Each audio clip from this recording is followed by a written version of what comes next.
Hello, Saji's കിച്ചണിലേക്ക് എല്ലാവർക്കും സ്വാഗതം. ഇന്ന് നമുക്ക് നല്ലൊരു ദാൽ കറി തയ്യാറാക്കാം. അതിനായിട്ട് ആദ്യം ഞാൻ പരിപ്പ് വേവിച്ച് വെച്ചിട്ടുണ്ടായിരുന്നു കേട്ടോ. ഒരു അരക്കപ്പ് പരിപ്പ് വേവിച്ച് വെച്ചിട്ടുണ്ടായിരുന്നു. ഇനി നമുക്ക് ഇത് മസാല റെഡിയാക്കാം. അതിനായിട്ട് ഒരു പാൻ വെച്ചിട്ടുണ്ട്. അതിലേക്ക് ഒരു 2 ടേബിൾ സ്പൂൺ ഓയിൽ ഒഴിച്ച് കൊടുക്കാം. ഇതിലേക്ക് ഒരു 1/2 ടീസ്പൂൺ നല്ല ജീരകം, ചെറിയ ജീരകം ചേർത്ത് കൊടുക്കാം. പിന്നെ ഒരു ബേ ലീഫും കൂടെ ചേർത്ത് കൊടുക്കാം.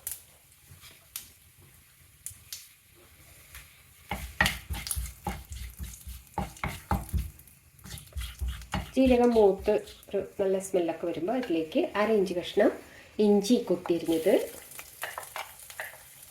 ഒരു 3 വെളുത്തുള്ളി, വലിയ വെളുത്തുള്ളി കേട്ടോ കൊത്തിരിഞ്ഞത്. 3 വേണമെന്നില്ല, 2 നല്ല വലുതാണെങ്കിൽ 2 മതിയാവും. ചെറിയ ഉള്ളിയാണെങ്കിൽ, ചെറിയ സൈസാണെങ്കിൽ ഒരു 6 7 ഒക്കെ എടുക്കാം. ഇതിലേക്ക് ഒരു പച്ചമുളക് കൊത്തിരിഞ്ഞിരുന്നു ചേർക്കാം.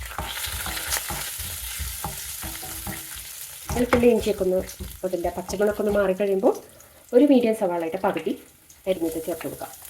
ചെറുതാക്കി അരിഞ്ഞത് ചേർത്ത് കൊടുക്കാം.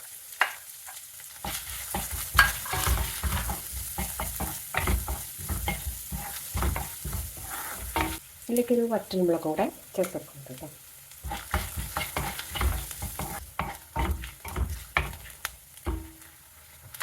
സവാളയൊക്കെ ചെറുതായിട്ടൊന്ന് കളർ മാറിയിട്ടുണ്ട്. ഇനി ഇതിലേക്ക് പൊടികൾ ചേർത്ത് കൊടുക്കാം. അപ്പോൾ ഫ്ലെയിം നല്ലോണം കുറച്ച് വയ്ക്കണം. 1/2 ടീസ്പൂൺ മഞ്ഞൾപ്പൊടി, 1/2 ടീസ്പൂൺ മുളക് പൊടി, മല്ലിപ്പൊടി 1/2 ടീസ്പൂൺ,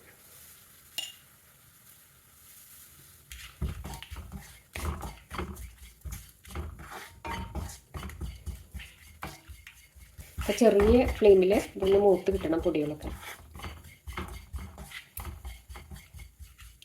ഒരു 10-30 സെക്കൻഡ് നമ്മൾ ഇളക്കിയതിന് ശേഷം ഫ്ലെയിം കൂട്ടി വയ്ക്കാം.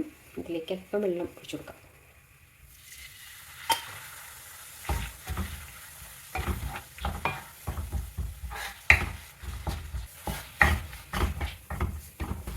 ഇതിലേക്കൊരു മീഡിയം തക്കാളി അരിഞ്ഞ് ചേർത്ത് കൊടുക്കാം.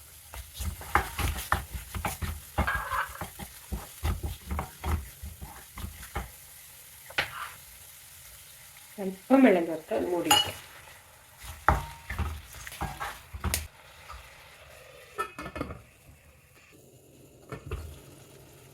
ഒരു 2 മിനിറ്റ് കഴിഞ്ഞപ്പോഴേക്കും തക്കാളിയൊക്കെ നല്ല സോഫ്റ്റ് ആയിട്ടുണ്ട്. അപ്പോൾ ഈ സ്പാച്ചില വെച്ചിട്ട് ഒന്നുകൂടെ ഒന്ന് ഉടച്ചെടുക്കാം.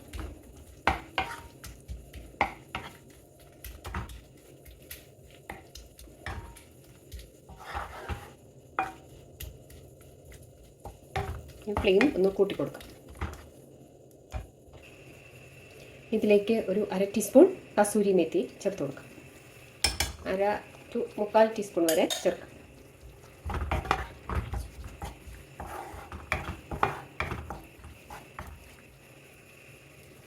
ഇനി ഇതിലേക്ക് നമ്മൾ വേവിച്ച് വെച്ച പരിപ്പ് ചേർത്ത് കൊടുക്കാം.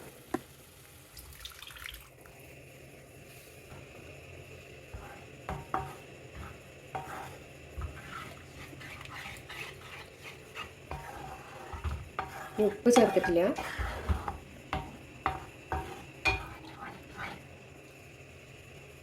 ഒരു 1/4 ടീസ്പൂൺ പ്ലസ് ഉപ്പ് ചേർത്ത് കൊടുക്കാം. ഞാനധികം ഉപ്പ് ഉപയോഗിക്കാത്ത ആളാണ്. അപ്പോൾ ഓരോരുത്തരുടെ ഇഷ്ടം അനുസരിച്ചിട്ട് ഉപ്പ് കൂട്ടോ കുറയ്ക്കുകയൊക്കെ ചെയ്യാം കേട്ടോ.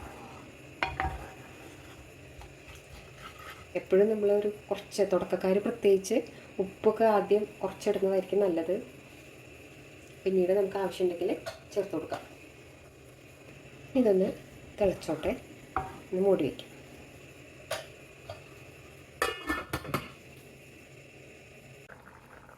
കറി നന്നായിട്ട് തിളച്ചിട്ടുണ്ട്.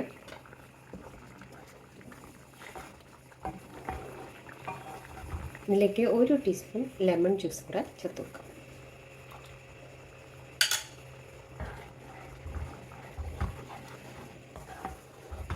പുളി കൂടുതൽ വേണമെന്നുള്ളവർക്ക് 1 ടീസ്പൂൺ കൂടെ ചേർക്കാം.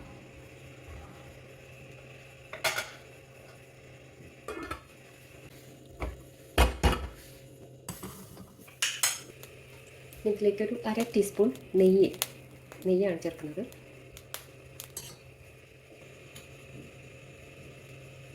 നെയ്യ് ചൂടാകുമ്പോൾ ഫ്ലെയിം ഒന്ന് കുറച്ച് വെച്ചതിന് ശേഷം ഒരു 1/4 ടീസ്പൂൺ ജീരകം ചേർത്ത് കൊടുക്കാം. ഇത് ഓഫ് ചെയ്യാം. ഓഫ് ചെയ്തതിന് ശേഷം ഇതിലേക്ക് ഇതുപോലെ ഒരു 1/4 ടീസ്പൂൺ ഒന്ന് ചൂടാറുണ്ട് മുളക് പൊടി ചേർത്ത് കൊടുക്കാം. പ്രത്യേകം ശ്രദ്ധിക്കണം, മുളക് പൊടി ചേർക്കുമ്പോൾ അത് കരിഞ്ഞു പോകരുത്.